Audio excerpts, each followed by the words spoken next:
you got to really listen to yourself and say, is this serving me? It may be some sort of, seemingly great content, like everyone out there online is putting out amazing content, but how does it make you feel?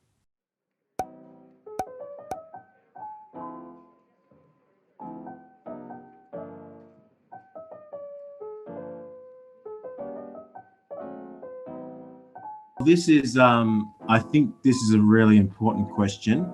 I think, look, in all honesty, it is difficult to get rid of the social pressure that I think not only people in their 20s feel, but a lot of us feel when we're browsing social media. We got to understand that a lot of the things that people are showing on social media are, they're sort of the best days of their lives show reels. Although there is some really helpful and important information on social media, whether it's in motivational quotes on Instagram or information on Facebook, or some alternative sort of media information that you may not be aware of. So I think it's not about being black or white, or not looking at social media because it makes me feel not good about myself because I'm not living my best life, so to speak. But I think it's about being mindful of what channels am I following. Are they serving me? Are they giving me helpful information, useful information? For instance, I know that I follow a lot of naturopaths on my social media. So every time I'm looking at my social media feed on Instagram, for instance, there's always like healthy homeopathic tips and juice recipes and things that are helpful to me. I don't have to watch a certain feed or profile just because it's the best super awesome thing that's out there. You got to really listen to yourself and say, is this serving me? It may be some sort of, seemingly great content, like everyone out there online is putting out amazing content, but how does it make you feel? I would say just be mindful of the time when you're on your social media, of what you're engaging in. Okay. So I would just be aware of what you're following and is that serving you or not? Okay. And also, while you are on social media, just checking in and saying, how does this make me feel? Am I just scrolling and feeling less than? And can I take some time out from this because it's actually not serving me now? The feelings of being less than are sort of, I don't think that's just related to social media. That's related to, society and social institutions or social communities at large. I think social media is a sort of a hyper-focused lens of that, of living your best life type of thing. So I think the best way to wrap that question up, the best way is to be mindful of when you are on social media, being aware of how you're feeling while you're scrolling. If you're just feeling not good, or you're feeling like you're not feeling good about yourself, it's maybe time to put your phone or your screen away and do something else for the next 20 minutes.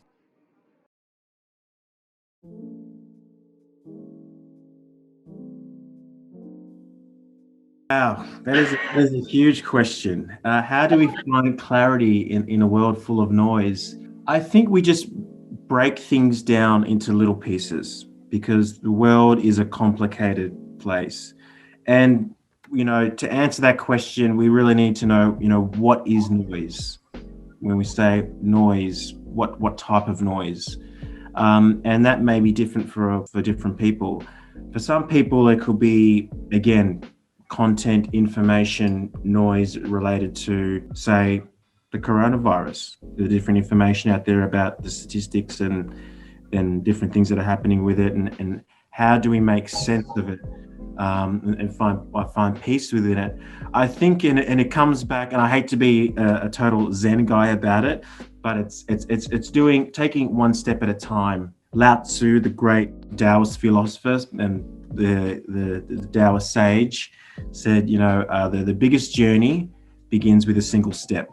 I think in a world full of noise and full of, complex issues, which I would interpret that too, and all sorts of information and all sorts of pathways and all sorts of options, especially in your 20s, all sorts of different avenues we can take. I think it's just about taking small steps to where we need to get to. And that may mean filtering out things that we're not ready to use at the moment. That may be information or resources or environments, and just taking steps to work towards where we want to get to.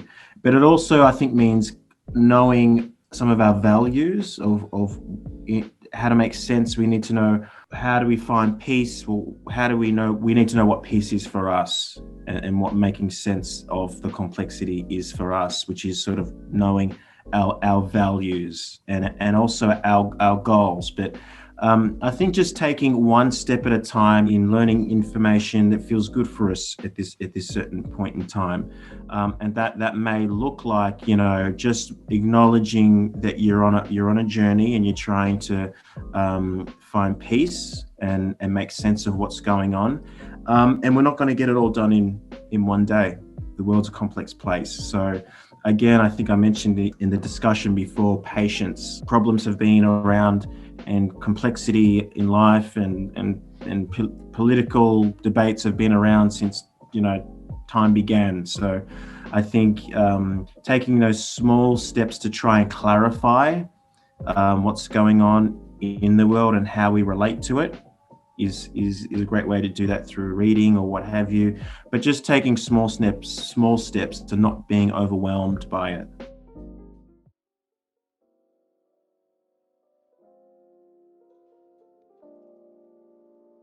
Because we need to, because we have difficult conversations, and we see triggering information all the time online.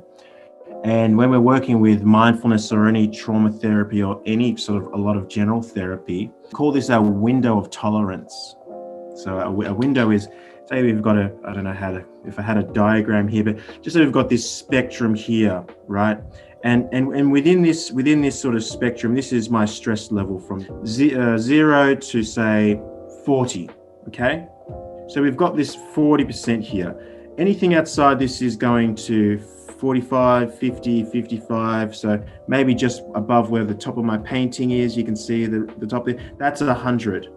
So we want to stay inside our window, meaning the window of the stress that we feel, the sensations that we feel in our bodies.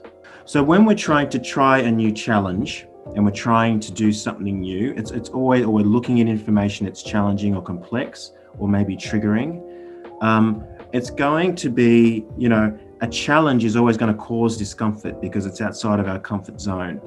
And that's where the growth really is. That's how we grow. It's sort of like building a muscle.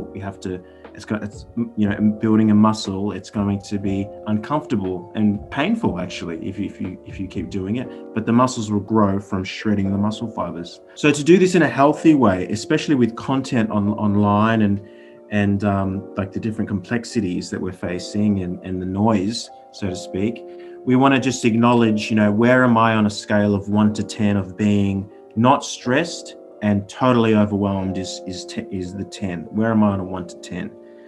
And we want to sort of remain around, just below 5. Can I watch this very triggering documentary online? Maybe I'm a 4, maybe I'm a 6, okay? So what this means is that we can expose ourselves to the challenging truths of our lives and the noise and the complexity, but we can do it in a safe way where it's manageable. And then again, if you're feeling that it's a bit overwhelmed, you can always walk away and take your time out to do whatever you need to do to soothe you. So what this means is that we can also expand. So it doesn't mean that we have to just, when things get too overwhelming, we just go, I can't deal with this. I'm not going to deal with this issue. I'm going to go away. Okay. We acknowledge where we are on our window, and we acknowledge that. And then when we know where we are, we can work with it. It means it's quantifiable. Okay. I know that on a scale of 1 to 10, when I'm dealing with a complex issue, I'm looking at complex issues in life around a 4 to a 6. I know I'm already getting really overwhelmed. I'm not going to be thinking about it for the next 45 minutes to 2 hours. And so I know that that's where I'm at the moment. But then when I expose myself to that more, I can start to expand it to a 7, maybe to an 8.5. So we can use this to expose ourselves to those negative sensations and develop them more.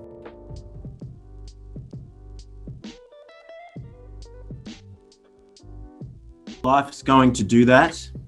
And first of all, we need support. This is what I say. Mindfulness and the way we view mindfulness, it isn't the magic pill for everything. Okay, so sometimes if we are in a very overwhelming situation, or we may be experiencing some very heavy mental illness, perhaps, I would always suggest go and consult a GP, go and consult a health professional. We also need support networks. We also need connection with friends and family. We need maybe to seek the services that we need, whether that's basic financial services or assistance, with housing or different type of advocates in different settings. So I would say, if we put the mindfulness as a one tool of many that we can use, but when we are faced with those challenges, mindfulness is a great tool to use in that, because the more we can expose ourselves, the more, it's sort of a crash course in learning to be with our experience. Now, that's not saying that we just sit there and be overwhelmed, because mindfulness isn't the answer to every problem on the planet. And that's just the truth, okay? But I would suggest on what mindfulness does also breed is conscientiousness and curiosity. We have to be curious about what's going on in our minds. We have to be curious about what's going on in our hearts, in our bodies. So I would suggest using that sense of curiosity to seek support. What is out there? What other resources do I have to help support me? Who can I reach out to? Because it takes a willingness. I can't tell you how many people who I've worked with who have gone through mental health issues, who have had a stigma around reaching out to a therapist, who've had a stigma about talking to their mates. We have "Are you okay?" The "Are you okay?" thing, like that. That's a thing. A lot of people, especially a lot of men, have a lot of issues around just saying, "Hey, I'm not doing well at the moment." So using those principles that we do with mindfulness of looking inwards, we use them to look outward and see, well, what other options are out there? It may be challenging, but we may, especially in very challenging situations, we may need other supports to help us.